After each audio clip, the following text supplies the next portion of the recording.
Hi, and welcome to episode 8 of the second season of the Connect2 podcast. My name is Jeff Cullen. And I'm Mark Hughes, and I'm only slightly discombobulated. Hello, Mark.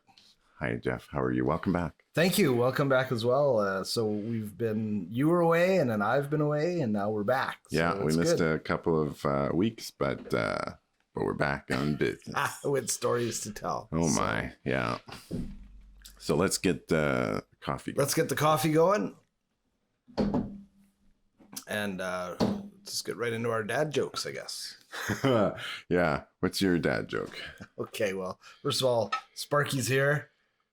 Hi, Sparks. Been a couple weeks. How are you? Good? Okay. So, knock, knock. Who's there? Don't die. Don't die what? Don't die on the West Coast Trail. A friend of mine has a horse, and the horse is named Red Wine, and just had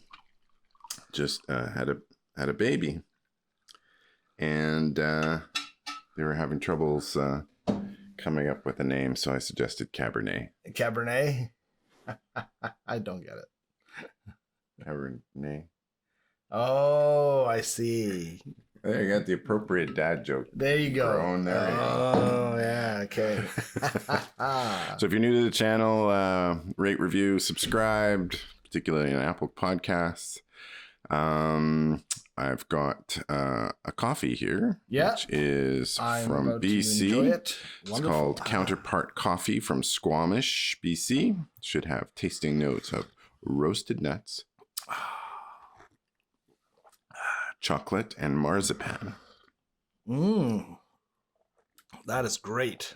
Yeah, it is. The source is from La Copa, Peru, and some very long word from Guatemala, Matiquisquilina, whatever. I will have to say that certain languages are my strength and others are not. English is sometimes not. So we did that dad joke. We've done the coffee. It's a very good coffee. It's very nice. Yeah, I'm quite enjoying it. What things did you learn this week? Oh my God. Well, I've had a hell of a week. An amazing week. What did I learn? You know, I come back from this trip with not a religious, but a spiritual point of view, where the three things that I kind of concluded that I'm going to be seeking are connection, which involves everything from friendship, love, community, abundance, which perfect for the Connect2 podcast. Yeah, abundance, which includes health, wealth, opportunity, learning, curiosity, and then peace. Because a lot of the trip, I was able to be in the moment, and I think that's something that we sorely lack in our society. So I decided to. Those are the three things I'm going to pursue: connection. Those are very noble pursuits. And peace. Yeah. Peace being basically feeling like you're where you need to be at where you're supposed to be at any time. So I'm supposed to be here, and I'm feeling like I'm supposed to be here. So it's good. That's awesome. Yeah.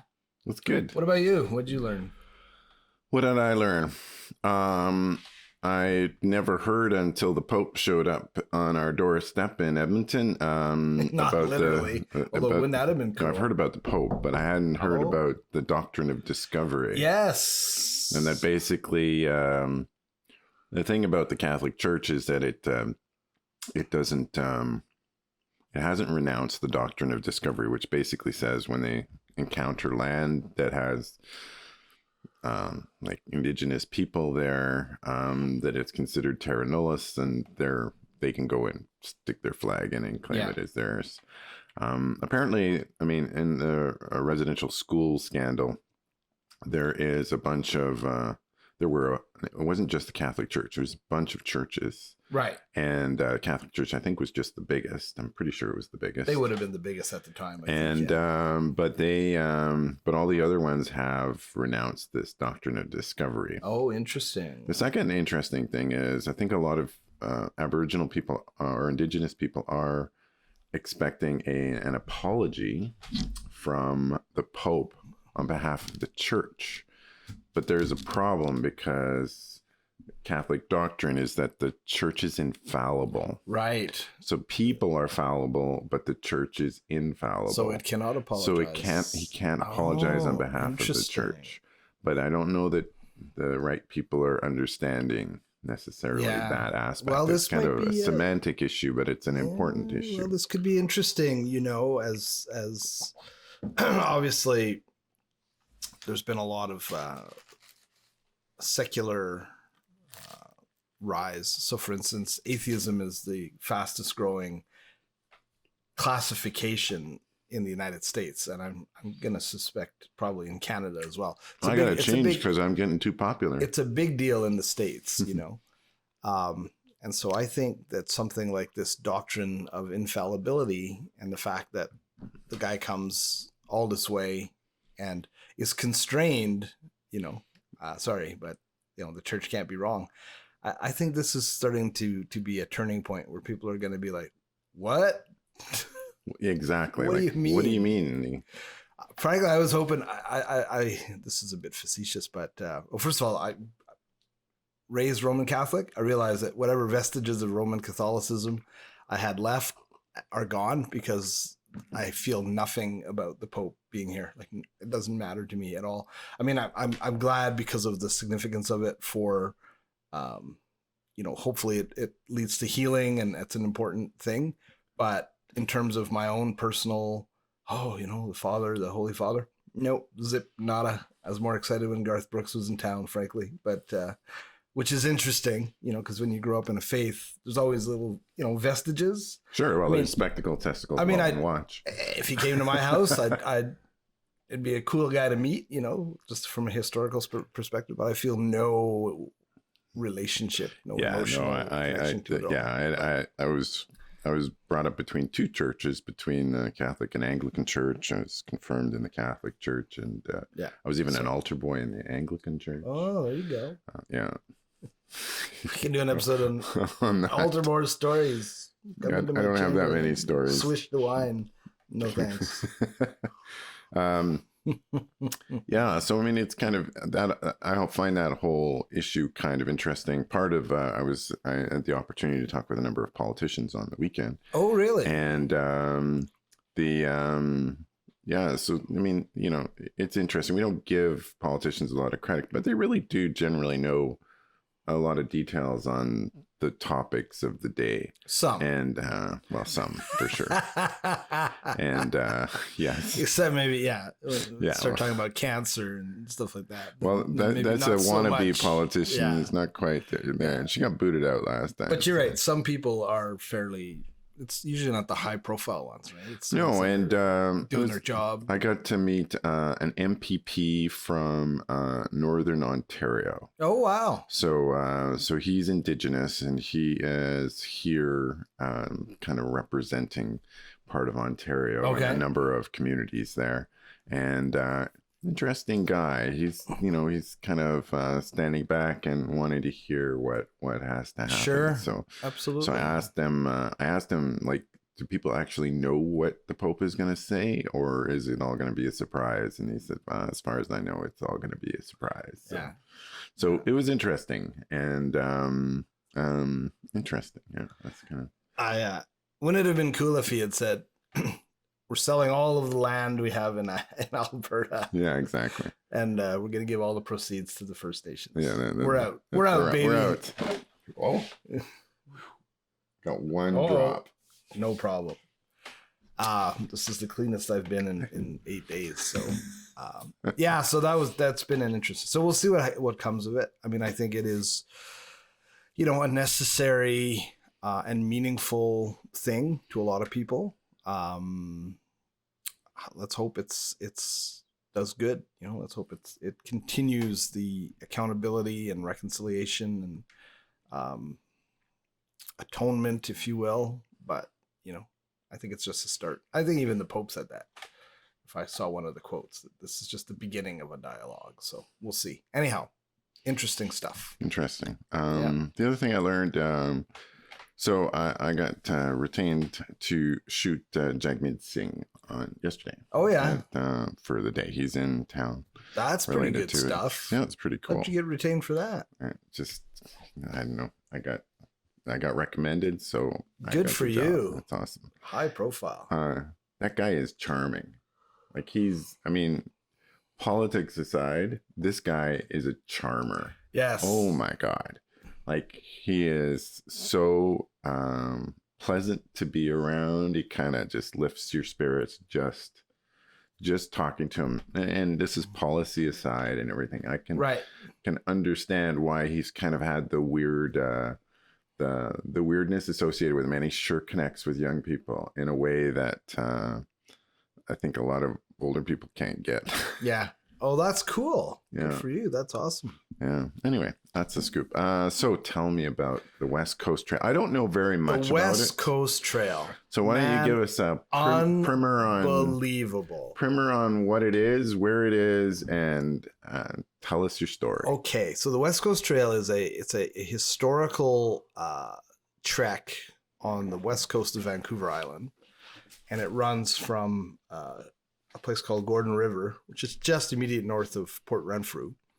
And it terminates at a place called Pachima Bay, which is just south of Bamfield on the island. And so ostensibly it's 75 kilometers, although Paulette's InReach had a GPS tracking and it recorded 115 kilometers. Mm-hmm. So it's 70. We debated and we concluded 75 kilometers point to point, as a crow flies, but it is not a point to point adventure, right?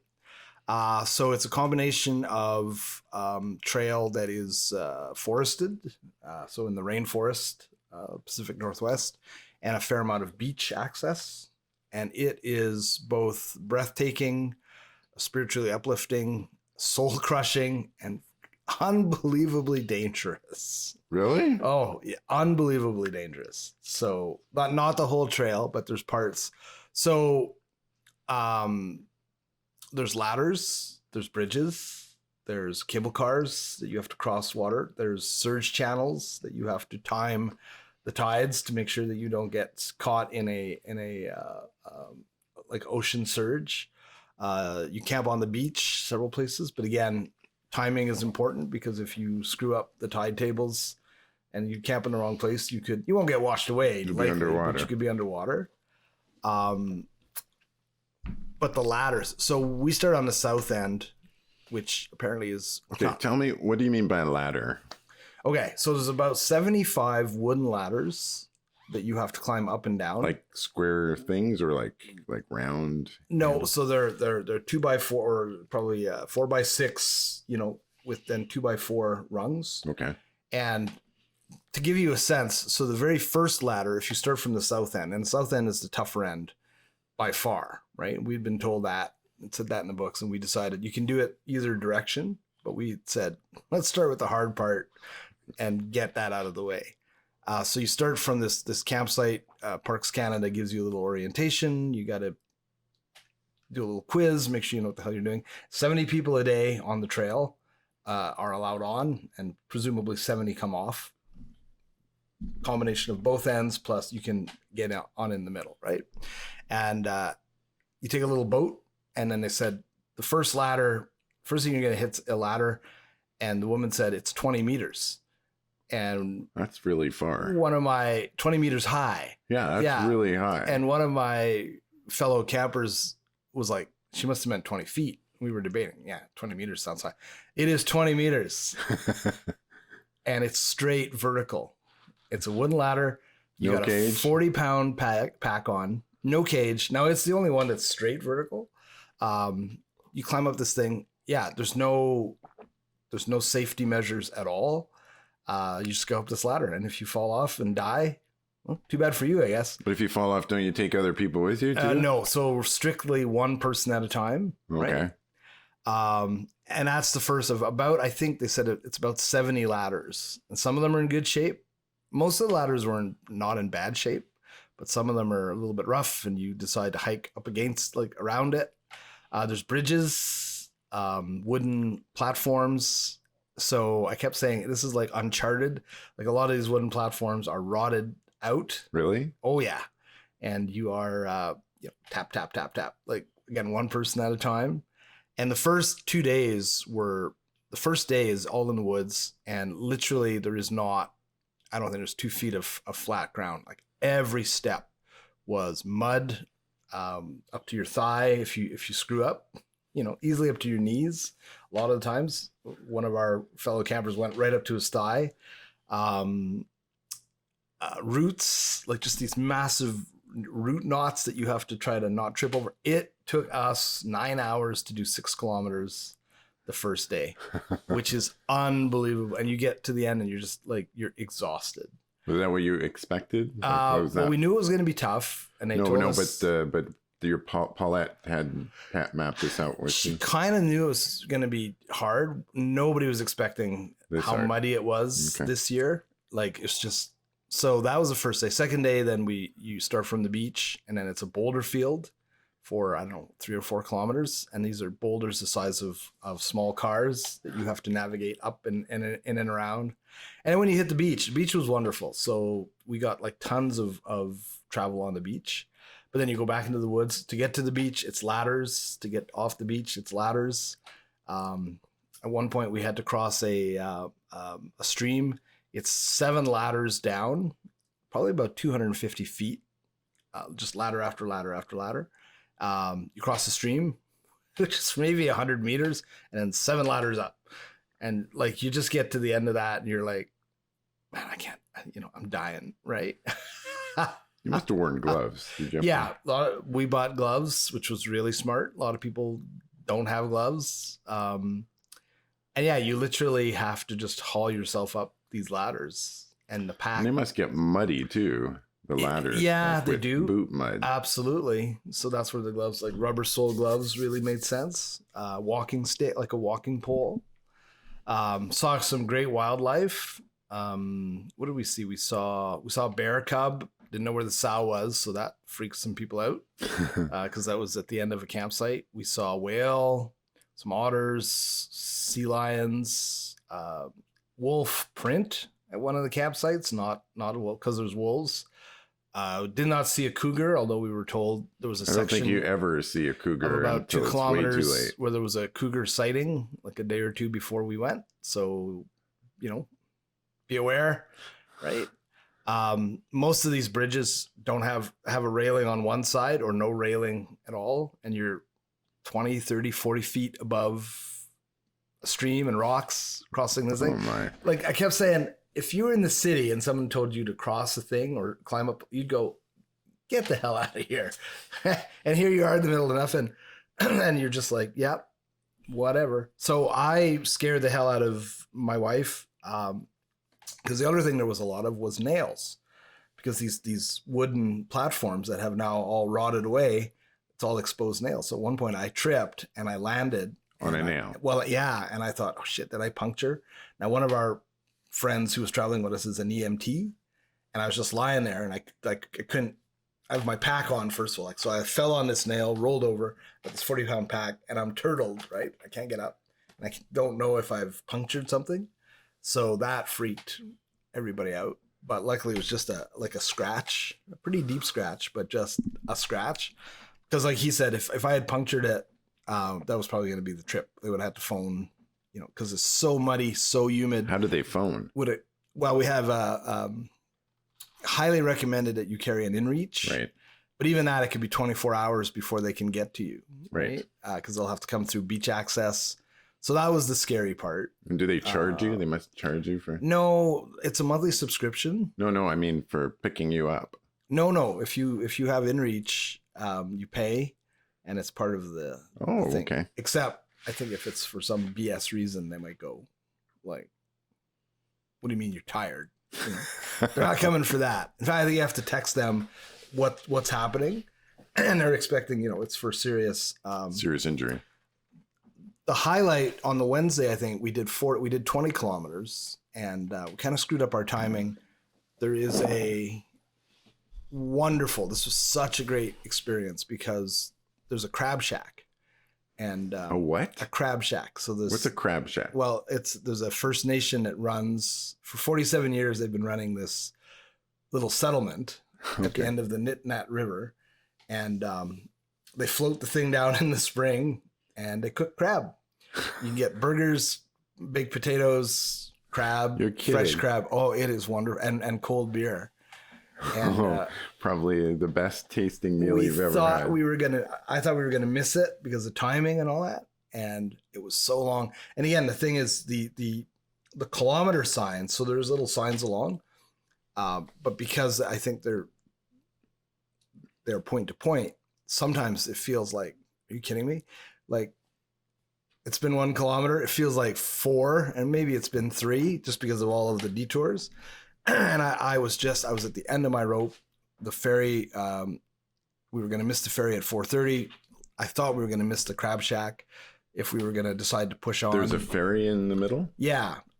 Well, a ferry. It's a boat, and it's about a 12-minute, not even, about a 6-minute boat ride, but it's across this river, and there's no way you're getting across, Otherwise. And I was just burned out. It's 4:32. I'm like, shit, like we've missed the boat. So that part of our group really wanted to get the ferry. I was upset because I thought we'd missed the crab shack, which was really important to me. And I stood there on this platform and I was just like, fuck. And I hear this voice, and it's some strange guy, and he's like, you okay, buddy? And I was like, oh man. I said, well, how far is it to the crab shack? And he's like, it's about 200 meters. I was like, yes. So that worked out because one of our members, because we'd been told you can't camp there. That was the problem. There's places where you're not allowed to camp at all because it's First Nations land. Right. There's other places you can camp that are designated campsites. They have composting toilets. It's actually pretty nice. And then there's other places you can camp kind of, raw, if you need to. Right? Yeah. But where this crab shack is, it's on either side is non-campable. Yeah. So they said, by the time I got there, they had negotiated $70. We could get 2 tent pads, and we stayed there. So we had crab. And you stayed. And we stayed, and it worked out just perfectly. But I was totally at the end of my rope until this guy popped up, and he's like, it's about 200 meters. I was like, oh, thank God. Boom, boom, boom. So it was wonderful. On the back end, once you got out of the first 3 days, it got progressively easier. I mean, still not super easy. And we kept meeting these people coming the opposite direction. And, we'd ask them, like, what's the trail like? And they're like, oh, it's pretty muddy. And when we went on it, we realized, oh boy, these poor people have no idea, because they thought that the third was muddy compared to what we went through. It was not. And what was waiting for them on the back end, they had no idea. So I would say, if anybody's going to do it, my personal recommendation for doing it the first time, go from the south to the north, because you'll get through the hard stuff and it'll get easier. I could not imagine doing it the other way, having it just sitting there, because like the book says, it's hard, and just having it sitting out there like, oh, it's going to get harder. I don't think I would have made it psychologically, but knowing we were heading towards easier, and then it actually turned out to be easier, was easier to handle. But no, it was absolutely incredible. I mean, the wildlife, and our weather was nice. So even though it was really muddy, because it's been a wet year, we had 7 days of no rain, which is highly unusual on the coast. Misty and like a lot of cloud cover that would burn off, but no rain proper, and nobody got hurt, which apparently is quite, like, a lot of people do get hurt, broken ankles, screwed up knees. Really? Oh, I mean, literally in those hard parts, like, you are going over boulders, like every step can be a knee injury or I fell quite a bit. Again, luckily did not hurt. And I'm not very fast. Like, I was the slow guy in the group. So we had some honest discussion about that. How many people were in your group? 4. And I'm just not wired for speed, Yeah. And some people are really sure-footed. I am not. Like there's a lot of things I'm good at, but going downhill on rocks and I'm like, But you know, I found my rhythm and I just kept going and made it. So I would, my Paulette wants to do it again with her friend. I am undecided if I would do it again. It's definitely was a bucket list thing. I think it's changed me. It was, you know, an opportunity to, because I've done some backcountry stuff, but never like 7 days is a long time. It's a very long with time. all your food, and there's no place to go. Like there's only one. If you really wanted to get off the trail, you could get off about, it's not quite halfway, but you'd have to pay. It would be a huge problem, right? Like you'd have to get the First Nations people to contact somebody, and they would charge you a lot of money. Plus your car is at either one of the two ends. Then you'd have to figure out how to get transportation. Mm-hmm. So, I mean, you don't take it lightly. We met people. So how do you manage that in terms of your own transportation? You go to one end, and how do you get back? This is a funny story. So there's a shuttle bus, but we actually chartered a private bus. So we parked at the first end. You can leave your car at this First Nations run campsite, and then take either the public shuttle. I mean, you have to pay for it, or the private. My dad used to drive of a particular style, and the guy that drove us back had the same style. Okay. And it's not a good style. So it was on this logging road, and he's like going fast, sliding on gravel. He's pedaling, like, you know, speeding up, slowing down. My three compatriots beside themselves, terrified and feeling car sick. Me sleeping. Paulette's like, how the hell are you sleeping through this? I'm like, I guess it felt familiar. So the guy's name was Jeff. He's like, oh, I got a cough, but I tested I'm okay. I don't have COVID. You can trust me. Okay, great. This old guy, right? And it was about a 2.5 hour, 2 hours, 20 minutes shooting back down. And they were just terrified. And he's taking corners and he's complaining about people driving too fast, but then he's driving faster than them and passing them. They were totally, and I was just totally like, no, this reminds me of driving with my childhood, you know, this constant slowing up and speeding, no problem. What else can I say? I mean, you know, breathtakingly beautiful, right? Like when we saw that whale, we saw a dead octopus, got a picture of that, you know, lots of sea life, little crabs, which are different. Your wife took her little tough. She did. Yes. Yeah. So we'll be, actually we'll post some photos on the website. She's going to be sharing them. I'm super glad I did it. Like I said, it's one of those bucket list things. It was phenomenal, but, you know, I don't think I ever came close to like breaking. There are people that we heard who really break down, like emotionally. I was never that close, but there was a few times where you had to dig deep, you know, especially like I say, when you're going, and I'm not a good judge of distance. And again, it's hard when it's all twisty and turning. And I mean, I cannot describe, like, you know, sometimes you're gaining 10, 12 feet of elevation just to get past like a corner, right? So there's this big mud hole. You can sort of walk along the side. Then there's a tree. You got to go over like a stump. And these are Pacific coast. So some of these trees are 4 or 5 feet in diameter. You got to scramble over this thing, not kill yourself getting down. So slide down, find a foothold, turn around, boom. There's a big mud hole. Try to get around that. And you're going like from here to the wall, and it takes you like 8-10 minutes just to do like 12 feet, because it's like, holy jeez.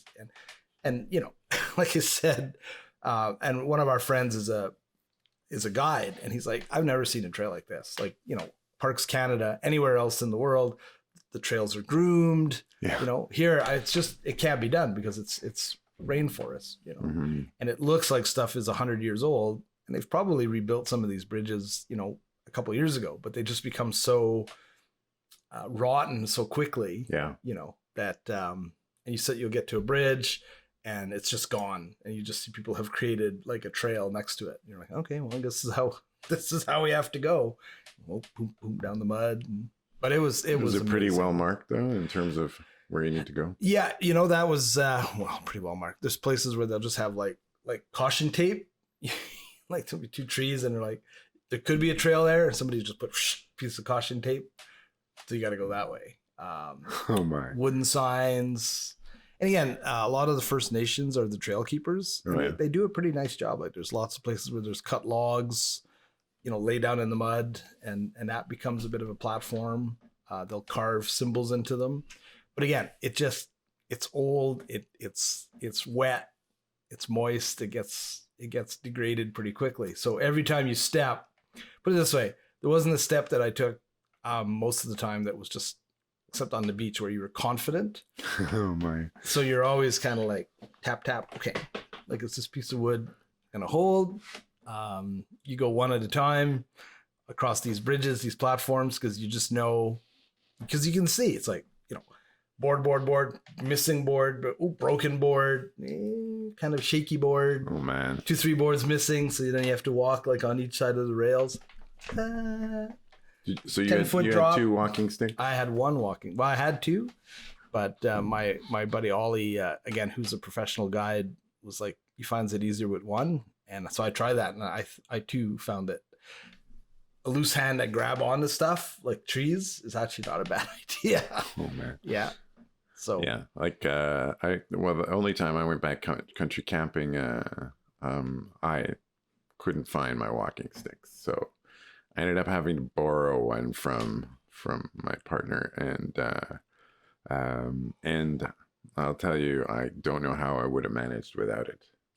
I don't think you could do it without a walking stick. No. That's really cool. I'm so proud of you. Well, thank you. You should be proud. You should be proud of yourself. That's quite an accomplishment. I'm not sure I would be up to doing that. I am much like you. I am not particularly fast and not super coordinated. So I would be the one at the back all the time. Yeah, which isn't a bad place to be, as long as you don't fall too far behind. Yeah, that's right. The one thing I said to Paulette, I said, if I had known, because we did, we've been doing November Project and stairs, and that certainly helped. But I jokingly said, the one thing I would practice is I would arrange all my furniture and I would just walk on all the furniture at night in the dark, to get used to that multi-level shakiness that I wasn't ready for that, Interesting. So very cool. Yeah. But yeah, it was great. So I'm proudly wearing my t-shirt. Yeah. Did you get that? Unshaven? Is that like the winners? Is that like for finishing you get that, or? Well, you got to buy it. Oh, okay. Yeah. So yeah, at the end, there's a Parks Canada, quite a nice center, and they have a little gift shop. And so, yeah, most people are like, I'm definitely buying I'm buying a t-shirt. Yeah. And Paulette was like, well, maybe we could order one online. I'm like, no fucking way. Because the selection was not extensive. Yeah. But I'm like, no, buying it here at the end. It has to happen now. I actually put on weight, believe it or not. Like we ate like a ton of food. That's the other thing. You're carrying all your food, reconstituted camp food, and which is good stuff. But at one point, one more quick story. I think this was the first night I brought you. So you bring a lot of snacks, because you're constantly having to eat. I don't know how many calories you're burning, but it's insane. And the amount of drinking like 4 or 6 liters of water a day, and just not peeing. You're just sweating out all of this water. I think it was the first night we got there. I opened up my snack bag, and I bought these cheap snack bags. They had a sealing thing on top, but they broke at the bottom, and a whole bunch of peanuts and stuff fell out of my backpack onto the sand, and I ate it anyways.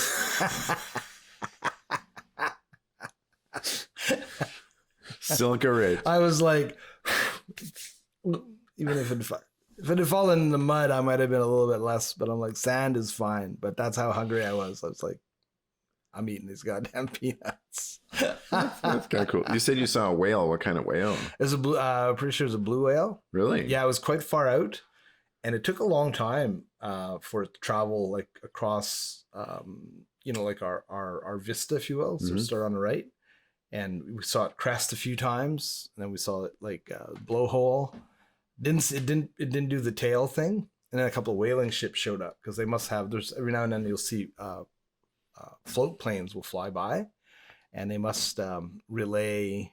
If they see a whale, they probably relay to the whale watching. I don't think blue whales are. I don't think they can go after blue whales. I think you can go after. Oh, it might have been a gray whale then. Yeah. Yeah. So Yeah. blue whales are super rare. Yeah, it's probably a gray then.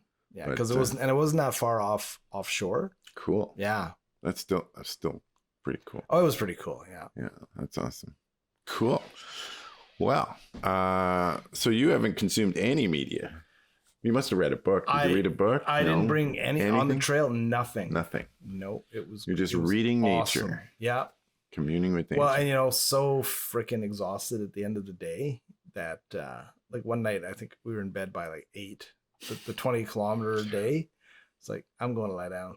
Boom, out. Yeah. Since I've been back, I've already been exposed to some idiocy, obviously, on Twitter, and oh no. And I'm honestly thinking, I'm not naively going to say I'm going to quit social media, but I think I have to re-examine my relationship with social media. Both Paulette and I have decided to try to be more deliberate, because that was the big thing. Like, so many times my mind would be wandering. I'd be thinking about work or on the trail, and you can't do that. And I would find myself, like, I'd stop and I would kind of just like, okay, just push that aside and like refocus. Look at that rock. Look at that for 2 reasons. A, you don't want to miss what you're doing because it is pretty phenomenal. And B, everything is trying to kill you. We kept saying that everything on this trail is trying to kill you. The tides, the rocks, the roots, fucking vertical drops. Like, if you're not paying attention, you could easily walk off a cliff. So it's it's wild.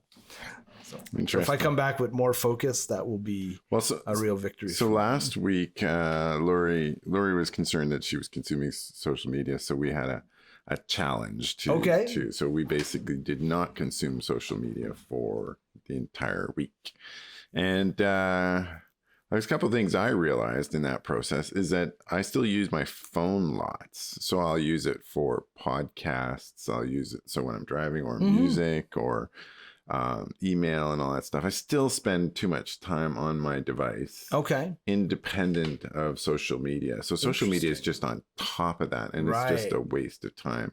Especially things like I should never let TikTok ever open on my device.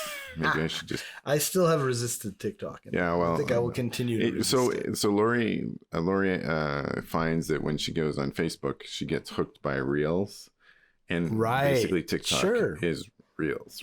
Reels are basically a straight up copy of TikTok. So anyway, YouTube Shorts, I think, is the same. It's the same. Yeah, same idea. Anyway, for me, the media I consumed over the last week and a half is there's this Netflix series called Love, Death, and Robots. Oh, I've heard of it. Now, they're all little shorts. Okay. And they're interesting. They're really interesting. There's lots of gore. Okay. This is all animated. Oh, really? It's animated. There's gore. There's sex. There's smoking. There's nudity. There's everything. But it's Love, Death, and Robots. And do you remember the movie Heavy Metal? I do. Okay. So Heavy Metal, what was That's how old I am, folks. So that movie Heavy Metal, this is actually a sequel. Oh, is Heavy Metal.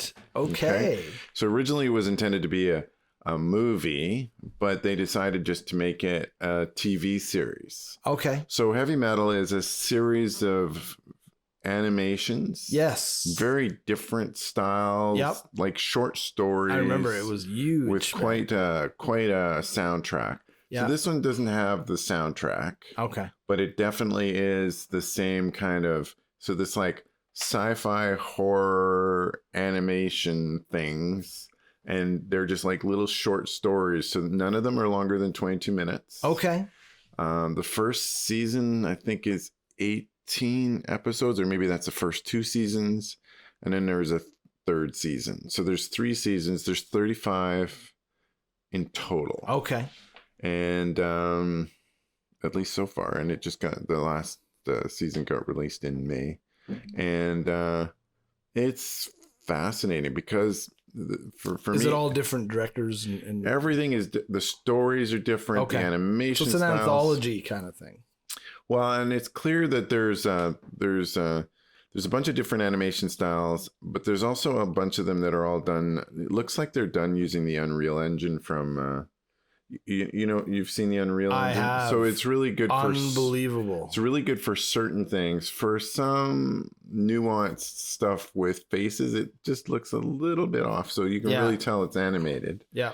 Like when you see the faces from a distance, they look super realistic, and then when they move, it's just something not quite there. Not quite. Yeah. It's close. Yeah. Give it another 5 years. Yeah, but I'm pretty sure it's all with the Unreal Engine because it's got that Unreal Engine look. Yeah. And so there's quite a range from like cartoon characters to okay, I'll check it out. And to Unreal Engine. Kid appropriate? No. Victor appropriate? Maybe. Okay, I'll check it out. Maybe. He watches some wild horror stuff. Yeah. Well, so if he watches wild horror stuff, yeah, there's also sex and stuff like that. So it depends on how we're okay with that now. Okay. Too. Yeah. Well, yeah, my son will watch whatever, right? Yeah. So I'll probably watch it an episode or two. Well, that sounds good. Yeah, and they just it's like Netflix, like it's just sure. The one thing we did watch before we went, we finished Miss Marvel. Oh. And I really liked it. I thought especially at the end, we talked about it in the last full episode where like just the sense of place, just the sense of culture in a way that is just not. I felt like you're almost, for parts of it, I felt like you're almost watching like a travel. It was so well, like respectful but not respect. It's not the right word. They treated it. There were people you like, right? There were no really awful people. There were just people. Yeah, it was awesome. But the cultural stuff was just authentic. Mm-hmm. It wasn't like trying to showcase it. Like it didn't feel forced. It just felt well. And it's funny because easy and natural. Like I think in the episode, one of the last couple of episodes, she goes and she's in Karachi and she meets her cousins. Yeah. You mentioned that, right? And it's totally like it's like when I meet my cousins, right? Like they're happy, let's go do this, or well, whatever, you go do your thing, I'll do my thing. And it's just, but it's totally the same. And I just for me that just absolutely resonated. Yeah. In a way that it's hard to explain. I don't know. I guess I missed a lot. Feige released at Comic-Con, they did the Phase 6 reveal. Mm-hmm. And then I did see this morning, I watched the Wakanda Forever trailer. Have you seen it yet? I've seen the Wakanda Forever trailer. Is that amazing? It looks, I have no idea where it's going. The thing I appreciate we know about Namor's in it. Yes. Right. And the Atlanteans. But I mean, that much is, I know, but what I appreciated about it is it didn't give the story away. Oh, no, absolutely not. So, I mean, yeah. But a little X-Men reveal there at the end of Miss Marvel. Yeah. Well, and Captain Marvel. Yeah. Did you watch the extra bit? Yeah. That was good. No, it was good. Yeah. Yeah. So, Well, there you go. Well, let's wrap it up. Yeah. I am so glad you're back. I am glad I'm back too. I'm glad you survived. I was a little worried. I would be worried if it was me in terms of with my luck, I would get hurt the first day and then that would be the end of it. I was the oldest guy in our group. So okay. I was a bit concerned, our friend Ollie's 10 years younger. Paulette's about 7, 8 years younger. And our friend Danny also, I think she just turned 40, so quite a bit younger. So I was a bit like, okay. That makes a difference. It does. But no, I will be thinking about this for a long time. It's just one of those experiences in life where you go, wow, A, I could do it. B, it was successful. And the reverberations of just, it's going to take a while to process all of that. So well, there's a certain feeling after. So I mean, again, I can't compare it, but my only experience backcountry camping was, I really enjoyed it. You get tired at the end of the day. I mean, you're not in cell phone range or anything like that, so it's just whatever is going on. Exactly. What's going on. Yes. But at the end of the day, you feel you know, a good healthy tired. And I mean, even when I went to the Yukon, I mean, there were long drives, Right. again, out of cell phone range, no communication, no nothing. So it was me and my dog, and it's quiet. And it was kind of nice. Just that's it. I mean, you can't do anything even if you wanted to. Exactly. So I think we all need that sometimes. So. Yeah. Right on. Well, we'll see you next week. We'll see you next For week. episode 9. Thanks, episode folks. 9. And glad to be back. Talk to you later. All right. Thanks, Mark. Okay, bye. Bye.